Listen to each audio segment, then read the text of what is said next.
We are coming on to the home stretch of a series called Sacred Romance, in which we've been working paragraph by paragraph through the Song of Solomon. And from what I hear from you guys, there's been a lot of blushing in the congregation, and also a lot of good things happening in marriages, and possibly even a couple of pregnancies because of the series. So success has come across the church.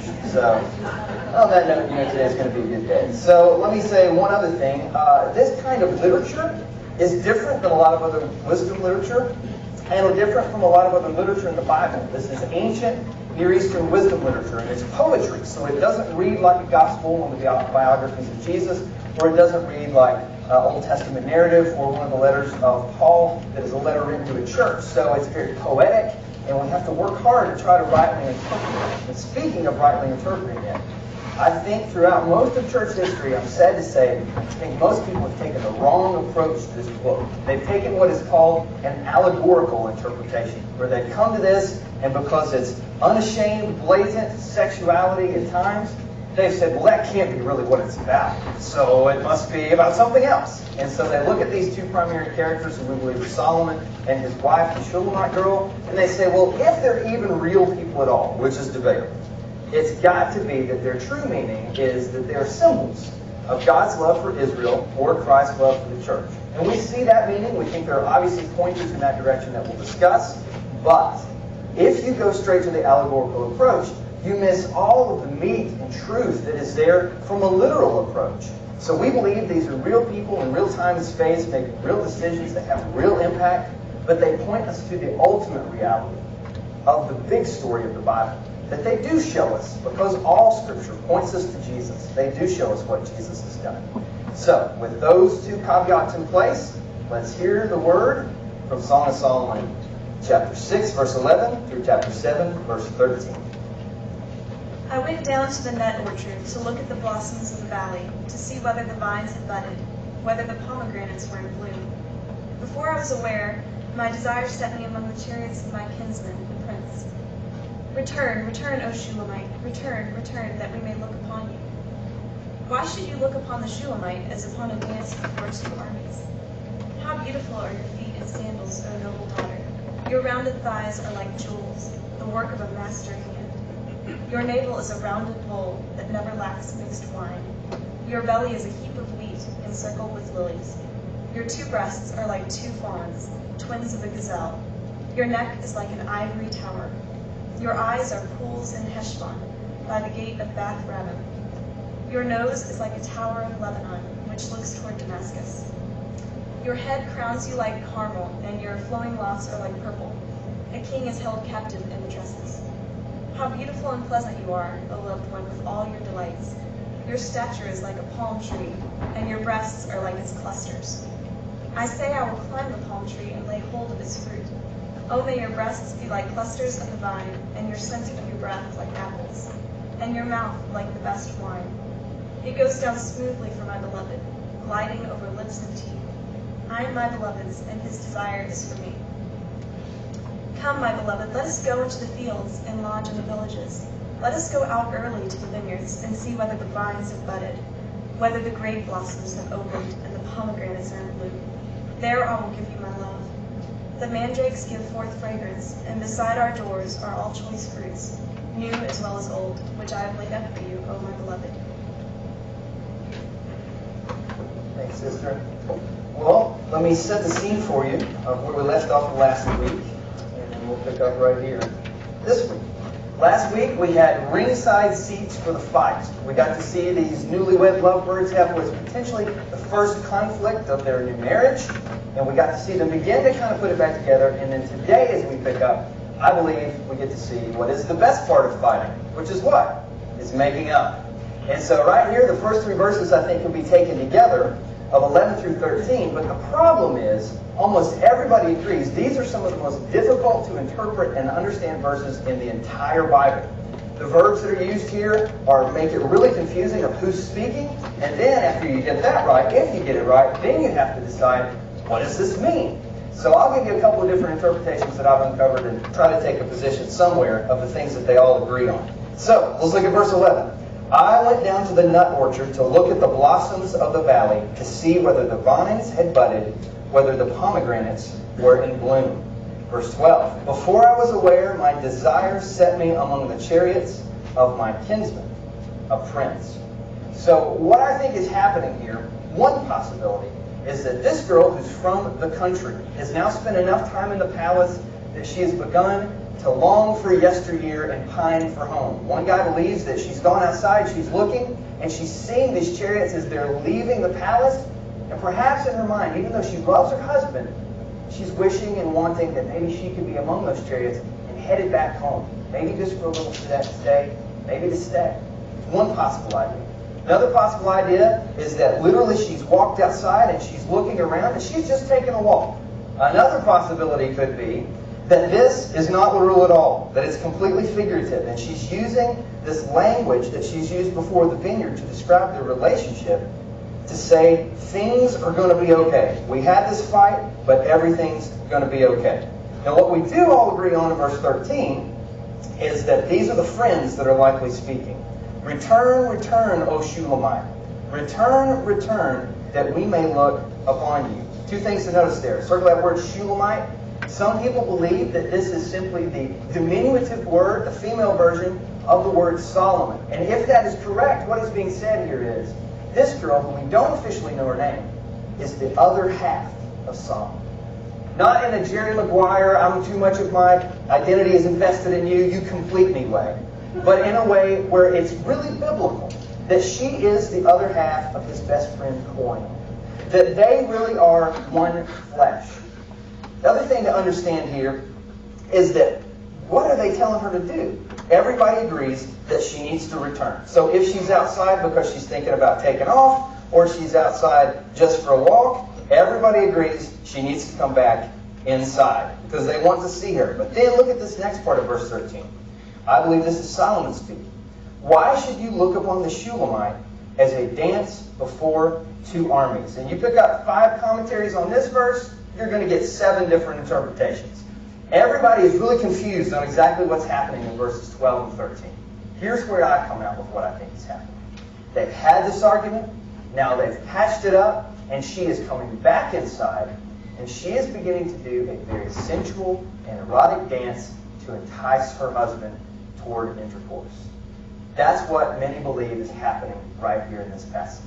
So what we're going to see unfold is extremely powerful. Put your seatbelt on. A little bit erotic. So be ready. If this is your first time here at Crossing, man, you picked a great day to come to church for the first time. This is PG-13 for sure. So what we all agree on, she's coming back inside. What I think is happening is the dance is getting ready to commence. But before we get into that, let's talk about this principle that I think emerges here.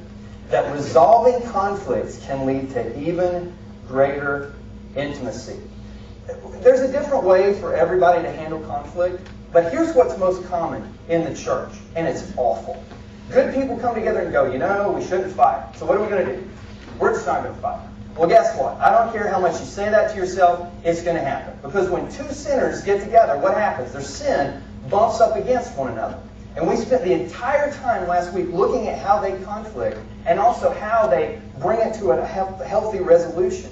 And if you missed that, I would really encourage you to get it, because understanding how to bring about a conflict that is right is very key to leading to deepening in our relationships. So as you guys who are married, let's talk to you first. What is the track record for conflict resolution in your home? Do you find that it is deepening to your relationship, or that it's destructive to your relationship? Because a lot of times what happens is something will come up, people don't want to talk about it, they just want to avoid it, and one spouse will just go underground. Or the other guy, which is typically the guy, just goes, you know, I just don't want to deal with this. I'm going to turn SportsCenter back on and just let her have her way. Neither one of those is healthy. We need to learn how to conflict in such a way that it leads to even greater intimacy. Here's a good follow-up question I think you could ask yourself as well. Are both parties satisfied with the conclusion that you come to? Because if it's always one-sided and this person has to always give in and the other person never budges, I don't really think that's conflict resolution. I think that's just appeasing people so that there's no additional bloodshed. But that kind of conflict resolution is not going to lead to deepening. It's going to lead to destruction. Another question you can ask yourself here is, how long does it typically take to resolve a conflict in your home? If your version of a quick conflict resolution is by the time Christmas comes around, everything's going to be okay, that's probably not healthy conflict resolution. Some people, they can do it in 4 hours. Some people can do it in 4 minutes. Some people take 4 days. But there needs to be some kind of pattern where there is a conflict, it's adequately addressed, and then there's a solution that makes both parties happy and that glorifies God. That, I think, is something we've got to understand if we want to see deepening and not destruction. Here's the final and probably most important question. Is there anything in your home right now that's kind of an open wound? Something that's still out there hanging. Something that is the elephant in your living room that you know you need to talk about. And until you do, you're not going to see the deepening and you're going to continue to experience the destruction in your home. What is that thing that you need to deal with? Because today, as we journey through this text, that might be a great thing for you to write it down and think about after the service. You may even want to deal with it before communion if it's something that can be patched up quickly. Now let's move outside of the married sphere and let's apply it to all of us, because I think the same principle here works for personal relationships at work. It works for our children. It works for the people that we live in an apartment with if we're single. It applies across the board. I had a good friend one time who said there was never anybody that he was close to that he'd not gotten in a fight with. I was like, that guy must need to watch anger management because he's just hard to live with. Well, it wasn't the case. What he meant was, when two sinners come together, even in a relationship, their sin is going to bump up against one another. It is inevitable that we're going to have conflicts. But what he chose to do was to let it deepen the relationship instead of become destructive. And so every time something would come up, he would go in what we would call bold love, and he would say, brother, that hurt me. Or I get the sense that I hurt you. Or his friend would come and say, you know what, that hurt me. And I saw them time after time after time work it out. And you know what that guy has? He has deep relationships. So if you find that you just kind of stay on the surface with people and you can't really go deep with anybody, it could be because you're not close enough to those people for them to even hurt you. So as we move through this text and we see their example, think about the idea that resolving conflicts can lead to even greater intimacy. All right, back to the text. What do we see happening here? I believe this is a very erotic dance. And I think that she is probably unclothing herself or completely unclothed already, except she has on shoes, which is interesting. Look at verse 1. How beautiful are your feet in sandals, O noble daughter. Your rounded thighs are like jewels, the work of a master hand. So for her feet here, what's likely happening, we talked about this last week, the roads, everything is dirty. She's in a clean bedroom, so I'm not sure if the sandals like play into the act or what the deal is, but she's got on the sandals. And what he is saying to her is, sweetheart, even your feet are beautiful. You guys remember earlier on the honeymoon night, he starts at the top of her head, goes down to the bottom of her feet. What's he do this time? He starts at the bottom of her feet, and he goes to the top of her head. And he gives her all of this praise about her body. Another thing that's possibly interesting here is women often are self-conscious about their feet. And he's saying, even your feet are beautiful to me. Look how he refers to her. O noble daughter. So here's this woman at the height of her sensuality, and she still has a sense of stately, divine nobility about her.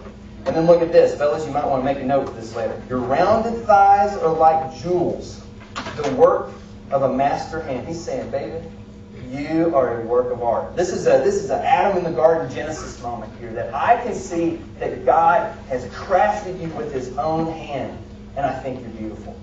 Verse 2, your navel is a rounded bowl that never lacks mixed wine. All right, now, I hate to disagree with an English translation, but everybody I saw on this agrees that people going from the Hebrew to English on this one, they just all wimped out. Because how many wet navels do you know? 0. So what is he saying here? He's talking about her intimate area. He's talking about her vagina. And he says, it is sweet to me and it never lacks mixed wine. So practically what is he saying here? He's saying, sweetheart, every part of you is beautiful. You're arousing to me, and you are arousable when we get together. Next, your belly is a heap of wheat encircled with lilies. Now he's saying one of two things here. Both are pretty strong. Your stomach is golden brown, and I love it. And when I think about it, I just can't wait to kiss it when I'm actually able to touch you. Second thing it could be that he's saying here is that the wine and the wheat are symbols for the early and the late crops. And so he's using poetic language to refer to all of life. And he's saying, sweetheart, you are the sweetest of God's blessings in all of life. Verse 3, your two breasts are like two fawns, twins of a gazelle. You guys remember this from before? The Twin Hills of Beaver? We saw these fawns. This is going to stretch you, but this is what he's saying. He's saying, sweetheart, when I see your breasts, I want to be like a guy at a petting zoo. I want to come up and I want to touch them. Everybody agrees. That's what he's saying. One thing that's interesting, as we move through this text, this is your first experience with it. If you're here before, man, this is old hat to you. You're like, man, I just was stressed out when I came in. Nothing's new. It's okay. One of the things we've got to understand is he speaks so clearly to her. And the reason we push back with it is not because the Bible's wrong or because God's not full of intimacy. It's because our minds have been darkened by sin. So if we hear this and we find ourselves saying, man, that is dirty, or I can't believe you just said that in church, that's not the text. That's your sin.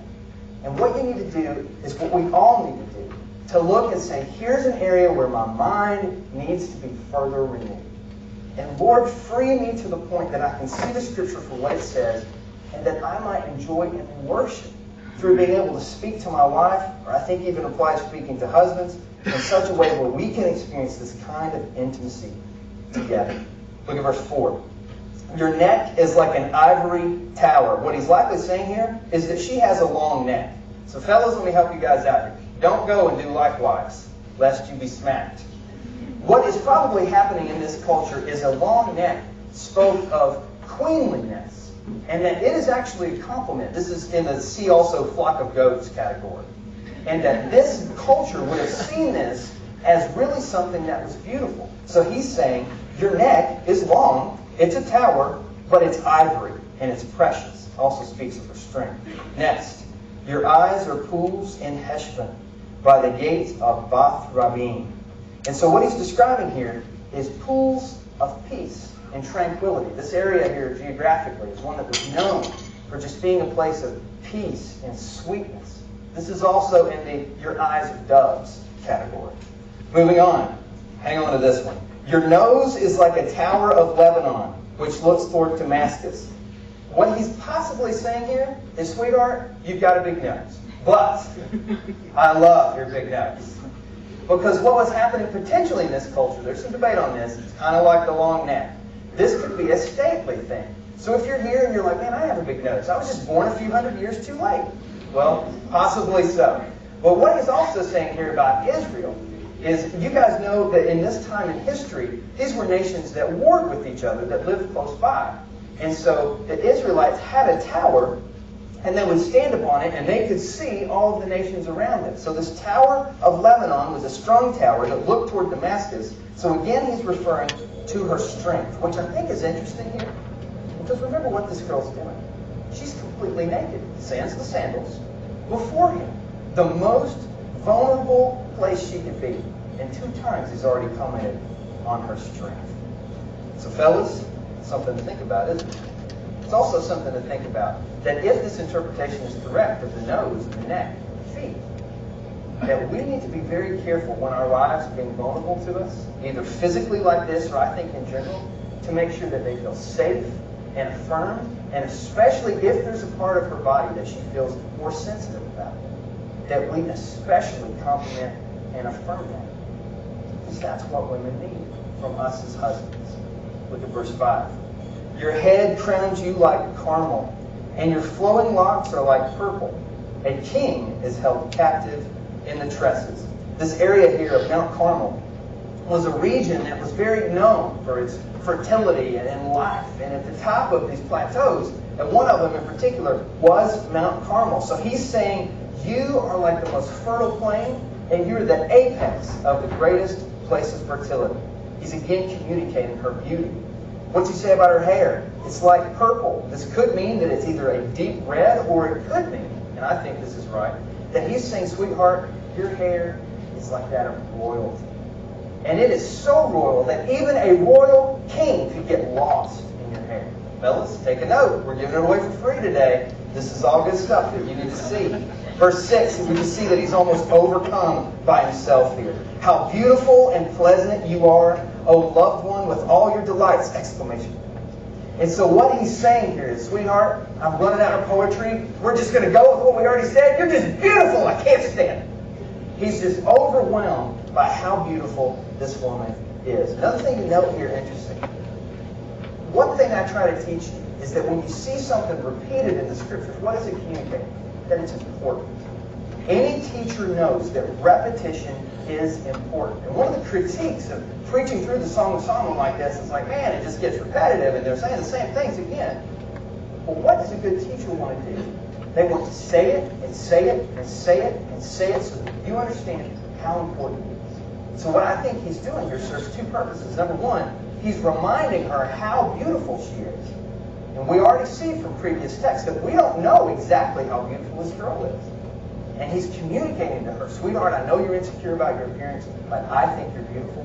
And then functionally, I think it serves us by saying that we, as men in particular, need to continue to communicate to our wives how special and how precious they are. Another thing to think about, kind of seeing this through our culture, is, fellas, whether you realize it or not, every day, whether our wives stay at home or whether they leave, they are inundated with images on TV, in the office, on billboards, of women who have either been altered by Photoshop or physician that construct for them a false view of what beauty is in our culture. So you need to tell your wives often and repeatedly that they're beautiful just like they are, that they don't need a boob job, they don't need a nose job, and that God loves them and you love them, and that they are beautiful just as they are. That's what Solomon is communicating to her. And we need to go and do likewise. Verse 7, put your seatbelt back on. Your stature is like a palm tree, and your breasts are like its clusters. I say, he has a little foghorn leghorn moment here, I will climb the palm tree and lay hold of its fruit. Oh, may your breasts be like the clusters of the wine, and the scent of your breath like apples. So we know apples are an aphrodisiac. He's saying, sweetheart, just to smell your breath gets me turned on. What else is he saying? He's saying, sweetheart, I've been out, I've done a little research, I know about palm trees. And palm trees are like trees that we have here that need to fertilize one another. So sweetheart, here's what I'm going to do. Your breasts are so attractive to me that I'm going to climb one of those palm trees, and I'm going to get some of that pollen from the boy tree, and I'm going to go over to the girl tree, and I'm going to pollinate that tree, sweetheart. That's what's on my mind. So fellas, what do we need to take from this? Well, I think this afternoon you should go home, and you should put the kids to bed, and lock their door, and even if there's a fire, they're not coming out. And you need to go into your bedroom, and you need to put on the Barry White Boaz voice, and you say, sweetheart, I feel like a little cross-pollination this afternoon. And after she punches you, you may have a good afternoon. No, really. What's happening here? Well, that is what he's saying. And he is saying to her, sweetheart, you are fertile, and I love you. And there could potentially, I believe, even be an implication here, if this is exactly right, that he's looking forward to the children that they could someday have. Verse 9. And your mouth is like the best wine. It goes down smoothly for my beloved, gliding over lips and teeth. We've seen throughout this book that wine is a continued source of celebration. It's often compared to their lovemaking, and he's saying, sweetheart, you are like that special, good wine. And when I'm with you, it's like having a big drink of it. You're sweet, you're special to me. Now, all those verses together, I think, give us a couple principles that we got to see. First one is this. Newsflash, I know, but men are stimulated by what they see. Okay? A couple things we must talk about here. First, we've got to put our serious hat on. This is serious. I want to show you a picture. This is one of the greatest tragedies of all North America. Are we ready in the back? Let's see it. This is called the granny gown. All right? Let me tell you, we write in our Constitution there's going to be a church discipline issue in this church. If we find out later that you own or facilitate the use of or sale through interstate commerce of granny gowns, then there's going to be big trouble. Because let me tell you something. What do we see here? Men are stimulated by what they see. And I know from what I hear, I've never worn one, I don't plan to. They're comfortable, they're cotton, whatever, they keep you warm in the wintertime, whatever. Your husband is not stimulated by what he sees in the granny gown. Number one, because he doesn't see anything in the granny gown. Number two, because it's just not attractive.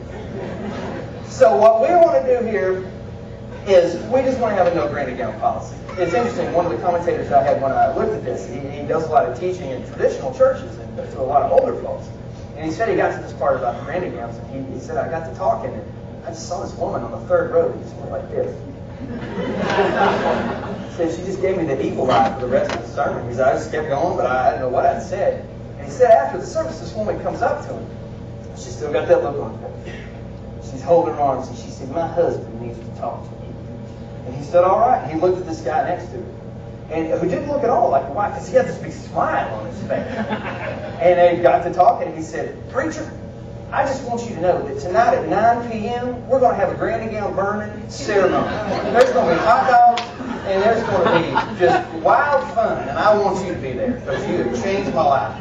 Well, again, what is the principle? The principle is that men are stimulated by what they see.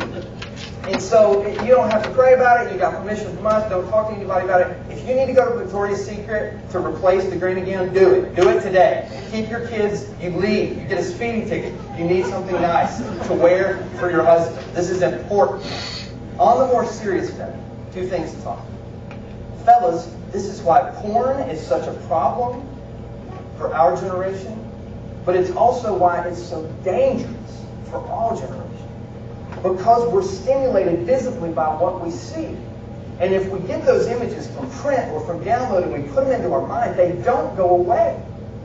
And I've talked to some men that those same images come up at very inopportune times. So what you're looking at today could influence you in the future. So if you're in that hole, you got to stop. And if you're in that hole too deeply, we want to help you stop. One thing that we want to be very clear about with this church is that we talk about sin. This is not a church where everybody's like, hey, how you doing? Oh, I'm great. But really, my life's falling apart. And I have tons of emotional and sexual problems. But man, I'm smiling because I'm in church, because that's what we do, right? Not here. We're against that. Because that doesn't lead to sanctification of people being made like Jesus. So if you're here and you struggle and it's secret at this point, this is a place where you need to bring it out. We're not going to coddle you. We're not going to make light of it, but we will walk with you without guilt through this process and see you get the healing that you need. Some people would say, well, you guys got a lot of seminary students in your church. I'm sure that they don't struggle with it. Seminary students probably struggle with it more because it's suppressed and nobody wants to talk about it. So if that's an issue for you, deal with it. Grab me or one of the other pastors after the service or somebody in your community group. Let's bring this darkness out into the light. Second thing to consider here as well. We talked about the granny gowns. I think you get what I'm saying. I think there's also an application here just for modesty in general. Because a lot of women that I've talked to over the years, in conversations with my wife and I speaking to them, when we share this principle, it's almost like they've never heard it. And you'll see women who just used to go to the gym in a sports bra and a pair of shorts, who never thought anything about it, who weren't dressing to try to hook a man, begin to go, oh, maybe that's not a good idea. Now, this is not a diatribe against sports bras and shorts. But to think that there are men everywhere, most of which give no thought or regard to the standards of God, that are watching you. And that there is somewhat of a responsibility, I think, that women do have to the larger community of men and also to their husbands. But we got to be careful with that. Because some men will hear that and say, oh, that's right, it's because it's all those pagan women wearing those tight shirts, and I'm just going to, I look at them and I stumble, and, Fellas have a responsibility as well to possess our own vessel, as the Bible says, to be self-controlled, to do what Stephen Hartburn says, to let our eyes bounce, so that we are looking out and seeking to be holy without blaming it on somebody else. So there's a principle here flowing from men being stimulated by what they see, flowing from the text, that applies all over the place. Good question to ask yourselves, I think, as we move on, is women, do you know this? And do you dress for your husband? Or are you dressing for other guys? Because if you're dressing for other guys, because you're not getting that emotional need of reaffirmation made at home, then that's something you need to address here as well. Here's another thing I think we can take from Solomon. That we should be as specific as possible when we praise our mates. Now, I think this applies to both men and women, but fellas, I think we're kind of behind the curve when it comes to emotionally sharing our feelings. But one thing that may help you is to think about it like this. Let's say, next year, if you're a father, and if not, you probably will be someday, you get a Father's Day card, and all it is a blank piece of paper. Not even on cardstock. They just ripped it out of the printer. And it's blank, you think. But then you look, and in tiny type, it says, Dad, you're a pretty good guy. Thanks. And that's all it says. Well, unless your kids wrote it, and then they could write anything. It'd be like, Dad, you're better than my iguana. I love you. And it's like spelled backwards in Sanskrit. Well, that's still going to make you happy. But if you got that from like a mature adult, what would you do with that? You throw it in the trash. Because it's worthless. What makes praise so powerful? It's that it's specific. When you look at the Psalms, which function almost as a hymnal for the church, and you see verse after verse of praise, what makes them special in some way? That they're specific. They call out specific attributes about God, His holiness, His righteousness. So when we speak to praise our mate, we need to be specific. And that's what we see Solomon do. Every one of these things that he pulls out is not a general statement. Sweetheart, have a neat son. Sweetheart, you're kind of nice. No, they're specific. And so we need to go and do likewise with this. Good question you can ask yourself as a follow-up here. It's very simple. Am I being specific enough with the praise of my mate? And if you don't know, ask your mate, and they'll tell you. Look at verse 10. Because what we see after all this praise that has happened is now this woman is ready to respond with her praise. I am my beloved's, and his desire is for me. This seems almost like half of what we've seen before, that I am my beloved's and he is mine. So I think in some ways it's kind of implicit here that there's a sense of mutual ownership. And she is recognizing here very clearly, I belong to this man. And this word here for desire is a very strong word. It means to devour. And so what she is saying here, one commentator believes, is that in essence, this man doesn't have to lust anywhere else because I am his. Ladies, does your husband feel like that? Wives, do you feel that way when you're together, no matter which direction it goes?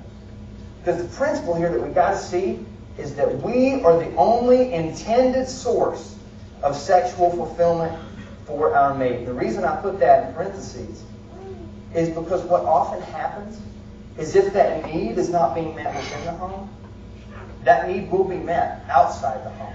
That's why one of the things I continue to say is that problems in the bedroom lead to problems in the kitchen and in the living room. And problems in those areas lead to affairs outside the home. That's why when most Christians just go, yeah, I mean, it's just sex. It's just one tiny little dimension of our lives, and let's think about how much more of our life that we don't spend in the bedroom. All that stuff's true. But if you ignore this element, you will put your spouse on track for an affair and put yourself on track for an affair. And you won't even realize it until it's possibly too late. Because I want to hit this heavy and then I'll make a balance. Do we understand that we, in one sense, are the only sexual outlet that our spouse has? Because let me tell you something, wives. You do not want your husband getting on the internet and looking at women because they can't be with you. And sometimes, though it's more rare, the shoe's on the other foot. You'll find a woman that has a very strong sex drive, and you'll find a man with a lighter sex drive, maybe because of injury or illness or some kind of medication, and you'll see that the tension goes the other way. We believe both of those things are possible. And we need to, in some way, own the fact that we are the only intended sexual outlet that our mate has. One way to think about this, it might put a little lighter touch on it for us, is actually thinking about it like lunch. Ask yourself the question with these two images. The sex at your house, are there more ham sandwiches Or are there more steak dinners? The idea here is this, that both ham sandwiches and steak dinners can sustain. But men and women were not designed to live on ham sandwiches alone. That every once in a while there needs to be a time where there's passion and there's intimacy. And it's not just serving your husband, but it's really coming together and physically expressing how much you love and are committed to one another. And there needs to be those moments of breakout passion that illuminate that we are this intended source of sexual fulfillment. So the question to ask yourself is, if sex is a meal at your house, what's the ham sandwich steak dinner ratio? Because if there's never a steak dinner, then that could lead to problems. Now I realize this opens a huge can of worms because people go, oh my gosh, I don't know how to move from ham sandwich to steak dinner because I got premarital counseling and it was from people that took an allegorical interpretation and they don't want to. So when we got to that last thing, I couldn't even understand what they were saying. They said, get married and you'll know what to do. Amen. Well, let me give you some practical help. Here's some things. First thing is, men and women, you gotta work at it. These things, relationally, they naturally decay. If you do what you're doing for the rest of your life, your marriage will go downhill. I think there's a number of reasons for that. Number one, see also the two sinners lumping together thing. Number two, Satan hates marriage. He's going to do everything he can to come in and hijack what God wants to do in your marriage. And third, we just get old. We get fat. We get bald. People don't care anymore. They wear granny gowns for crying out loud. And over time, you have to work harder to keep the flames burning. Second thing is this. You got to fight for the time. Listen, everybody's maxed out. Everybody's got a phone that's beeping. They got coworkers that won't leave them alone. Everything is going on in everybody else's life. But the people that persevere and keep the flames burning are the people that fight for it. I'll just be real transparent with you with permission here. One of the things that we do is we just set aside time. I mean, if we're going through a season where it's just like, man, there's no time to cultivate intimacy and then cultivate romance, which leads to sexual expression. There's just no time for that. We just say, tonight, the kids are going to bed early, and we're just going to just make this happen. And you just set a date and say, this is what we're going to do. And some of us, you're in a season with a bunch of toddlers. They're hanging on you all day. The last thing you want to do is have somebody touch you. You got to just go ahead and say, this is the time. You can pray toward it. You can schedule toward it. You can turn the phone off. And you can get into a place where you're making your fight for the time. Third thing, fellas, listen up. We need to talk to, circle that word, put a big star by it, your wife. Or you could say, your spouse. Guys are notorious for talking toward or talking at their wives. Sweetheart, I need you to do this. Yeah, I got it. Click, click, click. And there's just so much information all day long. By the time we hear her talking, it's just more noise. One writer says it like this. To truly honor your spouse, you need to listen with your face. Shut the computer. Turn off the BlackBerry. Put down the remote control and look at her. And see what she's saying. Because guess what? It's not just her words that are communicating. There's an expression on that face. There's tension or not tension in that body. And she needs to know that you are looking at her and are connected to her. And that could go the other way for the husbands. Next thing, number 4. Cultivate your spirituality as a couple. This is one of the things everybody knows. But this is one of those things, kind of like we said with number 1, it just naturally decays. In North America, there is an erroneous way of viewing spirituality that is just you and Jesus and your Bible over in the corner. If you look at all the New Testament letters, are those written to individuals? No. They're written to communities. But what are communities? They're made up of individuals. But what does that illustrate for us? That spirituality is not an independent study. It's a group project. And the first community, men, that we're responsible for is not this church. It's our homes. So we need to see that we're responsible as the head of the home for the spirituality of the family. And so we need to ask our wives on a regular basis, sweetheart, have you had any devotional time with God? If so, what did you learn? What did He say to you? And if she doesn't have an answer for that, what you probably need to do is to step up and say, you know what, I don't know how we're going to do this. I'm already stressed out. I'm already maxed out. But we've got to get some time where my wife can get with God and pray. Or the shoe could be on the other foot. that maybe wives, you need to step up and say, I got to get some time for my husband so that he can get with God, so that he can lead in a way that is appropriate. But fellas, I think the primary leadership responsibility is on us to cultivate the spirituality of us as a couple. Here's the next thing, and this kind of can flow back into number 4. We need to be sweet. Most of us, we're pragmatists. We're utilitarian. We do stuff because it's got to be done and it needs to be done. Romance does not come naturally for men. What often happens is we go from holiday to holiday and then we back the truck up and just dump it all out across the floor. But what our wives need is they need consistency. We need to do things just because they're sweet. That's another thing we can do practically to cultivate intimacy. The last 2 go together. Read a book or surf the web if you tend to be a little bit more techy. Now, all this point, I've kind of been talking about bedroom and also intimacy together, but I want to draw a distinction.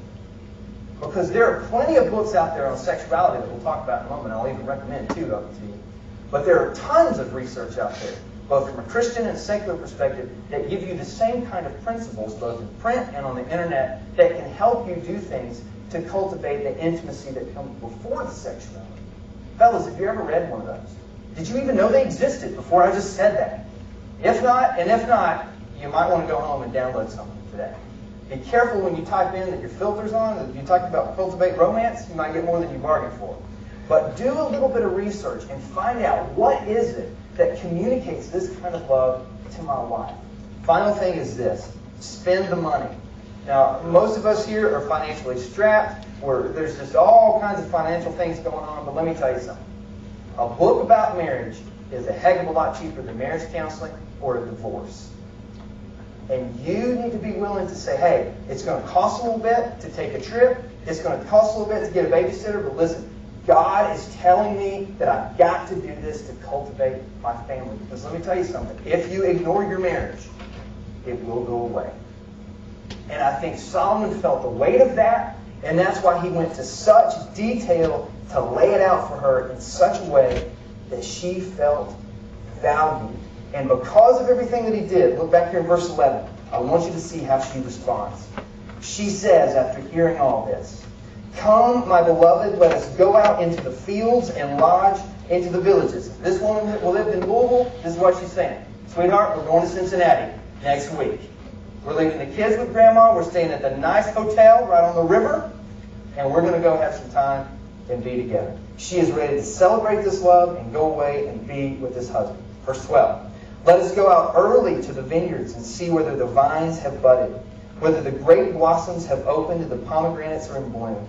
There I will give you my love." Again, we got to decide here, is this figurative or literal? I think either way, the point is the same. She wants to be with this man. Verse 13. "The mandrakes give forth fragrance, and beside our doors are all choice fruits, new as well as old, which I have laid up for you, O my beloved." First thing to notice here is this word mandrakes. This is very erotic language. This is back similar to what we saw in chapter 1. This was a root that was shaped like the anatomy of a man. So when she starts talking about mandrakes, Solomon knows that it is time and it is coming soon. And look as we move along here.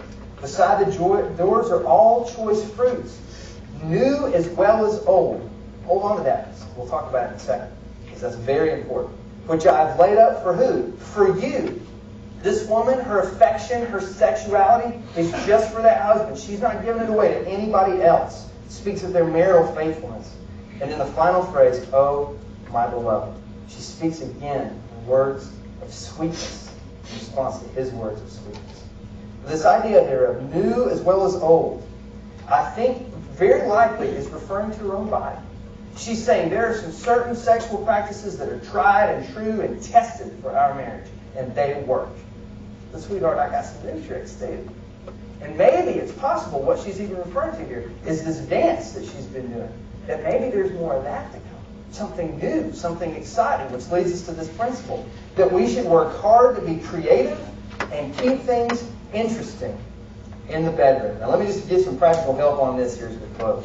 First thing I think we can do is varied types of sexual activity. There's an article called "Keeping the Romance Alive" that suggests 4 different kinds of sexual expression that should be in everyone's marriage. First is called the quickie. This is quick and fast, and it's a quick gift to one another. The second one is the normal married sex. 20 to 30 minutes of married sex. The next one, romantic variety. This is sex on vacation in a hotel, maybe in Cincinnati, at the nice one on the water. Verse number 4, adventuresome sex, cliffhanger sex, new positions and new places. You know, I can't read this without thinking about something. It's not that. It's something else. There's a seminary professor over at the campus who every time he does marriage things, and he talks about this kind of stuff, he always tells the students that once a year, he makes it a point for he and his wife to make love outside. And I'm just thinking to myself, my boy does not live in Louisville, because they would take his rear end to jail if he's making love outside. Maybe he's from California or New York or something. And the other thing that's funny is this man, he's getting on up in years. And every time I see this guy on campus, I'm like, that's right. I'm like, that man is old, and he is getting it on outside. And so I just look at my life, and I'm like, maybe one day when I'm old, I'll be able to do that too. But the beautiful thing is, he's a pastor, and he's just that he communicates that to people. What does that illustrate for? It illustrates the same thing that his book illustrates. That it's not crass, it's not locker room language. That he loves his wife, and he wants to prize her in such a way that they can have exciting, adventuresome sex. Now let me give you a few practical things here. Number 2, we talked about this one before, spruce up the bedroom.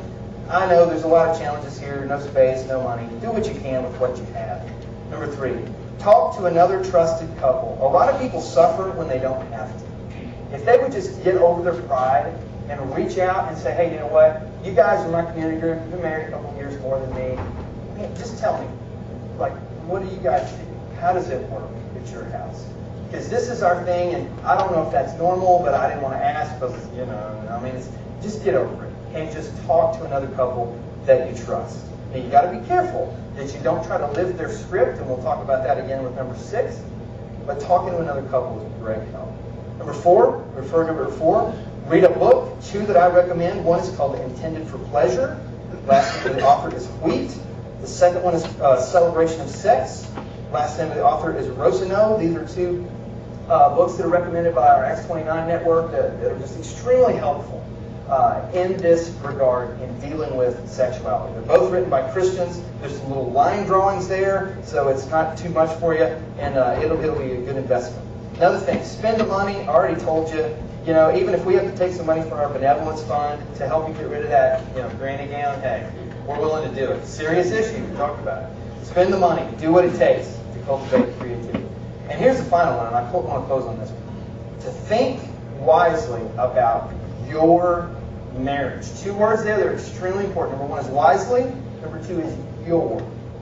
Because if you get into a situation where you try something that doesn't fit in your family system, because your wife's not really interested in putting up a pole in the bedroom, okay? Your wife's not really interested in doing a striptease. Then if you try to bring that in, that's going to cause great damage. So don't do it. One thing that's really interesting is a great story. Tommy Nelson, who's been a great help to me throughout this research, he goes around and does these Song of Solomon conferences, at least he used to. And he talked about, he was in the deep south at one point. And he said, I was standing there after the conference like I always do. People come out and talk to me. And he said, this big old boy came up to me. And he walked up to me and he said, this guy was in his 50s. He's one of those guys, you can tell he's just a good guy, but man, he hadn't done a sit-up since 1971. And he looked at me and he said, you know what, Tommy? We're going to go home and we're going to do something really kinky. That's what I'm telling you. We need to spice things up in our marriage. That's what I'm saying. And so somehow Tommy found out about the rest of the story. And so no sit-up guy goes home. And he decides that what he needs to do to spice things up with his marriage is that he's going to dress up like Batman. And so he puts on the Batman mask and a cape and nothing else. And so he says, Tommy, we're going to make it really kinky. So he decides that he's going to tie his wife up, okay? Bad idea. We'll talk about that first message. Don't think that's a good idea for a whole lot of reasons. You'll hear why at the end of this story for one of them. So anyway, no sit-up guy, naked, probably not too attractive, Batman mask, cape, wife, similar age, probably also not so attractive, tied to the bed, okay? Bad idea gets worse. He goes over and he says, okay, here's what we're going to do. And anytime it starts like that, you know there's going to be problems. I'm going to climb up on the chest of drawers. And I'm going to jump off onto the bed. And it's just going to be great. Well, I can just see this. No sit-up guy, Batman, on top of the chest of drawers, both cheeks on top. He's probably had to move something. Wife tied to the bed. And he jumps off, which was awesome, until the ceiling fan right above his head. And he hits the fan, probably breaks the globe. Now he's bleeding and is completely unconscious, naked, with the Batman cape and mask in the floor. Wife tied to the bed who cannot help him. Okay? Somehow, through this process, she wriggles one hand free and is able to dial 911. It's a great thing to do. But here's the final problem, the ultimate insult. What do you think those 25-year-old EMTs said when they come into the bedroom and they see our man in his cape, now bleeding, asleep on the floor, and Granny tied to the bed? I mean, this is just a nightmare. Well, what's the point? I don't think there is. What's the point? That you got to find what's right for your family. And for some people, man, they might think Batman is cool. And they might think that being rescued as a damsel in distress is like the next thing since the wheel. But let me just say, I don't think any of those people are here today. So if you go home and you do the Batman thing, that's probably stupid. So don't call, because I'm not helping you out. And I'm not coming with 911 either. But you got to find what's right for you guys. You know your wife, you know your husband. You figure out what works for you. And as I was thinking about how to end this message, just thinking about the notion of conflict that leads to patching up, that leads to deeper intimacy that we see fleshed out. Just reminded again of what we saw at the end of last week. That the ultimate conflict that ever existed was not between a husband and a wife that had a little fight. It's between a holy God and sinful man. That between them there was a gap that is fixed, that cannot be crossed by human effort. It cannot be crossed by religious deeds. It cannot be crossed by church membership, by baptism, by all these other things that people try to put in there. That conflict can only be resolved by the cross.